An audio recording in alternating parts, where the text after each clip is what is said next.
रामायण के युद्ध के दौरान जब बजरंगबली अपनी गदा चलाते हैं तो रावण का सैनिक कुछ ऐसा बोल देता है कि बजरंगबली अचानक रुक जाते हैं। ये देखकर पास में खड़े लक्ष्मण जी चिंतित हो गए। उन्हें लगा कि यदि हनुमान ने उस राक्षस को नहीं मारा तो वह उन पर वार कर देगा। लक्ष्मण जी तत्काल आगे बढ़े और उस राक्षस पर बाण चलाने लगे, लेकिन हनुमान जी झट से उसके सामने आ गए और बोले कि नहीं लक्ष्मण भैया, मैं इसको नहीं मरने दूंगा। यदि आप इस पर ब्रह्मास्त्र भी चलाएंगे तो भी मैं इसके सामने खड़ा होकर रक्षा करूंगा। अब आप मेरी चिंता छोड़कर यहाँ से चले जाइए और कोई दूसरे राक्षस को मारिए। लक्ष्मण जी का स्वभाव बहुत ही क्रोधी था। वे यह सुनकर और अधिक क्रोधित हो गए। जब शाम को विश्राम का समय हुआ तो प्रभु श्री राम एक शिला पर बैठे थे। तभी वहां लक्ष्मण जी आते हैं और पीछे पीछे हनुमान जी आते हैं। लक्ष्मण जी बोले, भैया मुझे ये हनुमान का स्वभाव समझ में ही नहीं आता। रणभूमि में रावण का एक साधारण सैनिक आ गया और इन्होंने स्वयं को उसके आगे झुका दिया और कहने लगे कि मैं स्वयं उसकी रक्षा करूंगा, यहाँ तक कि उसकी रक्षा के खातिर वह ब्रह्मास्त्र से भी टकरा जाएंगे। ये कैसी धुन है जो स्वयं दुश्मन का साथ दे रहा है।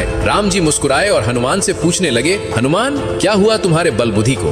रण में अपने दुश्मन को क्यों क्षमा कर दिया? तब हनुमान जी निडरता से बोले, प्रभु जब मैंने उस पर प्रहार किया तब उसके मुख से भयवश हे राम निकल पड़ा। राम नाम सुनकर तो मैं स्वयं को भी भूल जाता हूँ, फिर चाहे कोई शत्रु ही क्यों ना हो।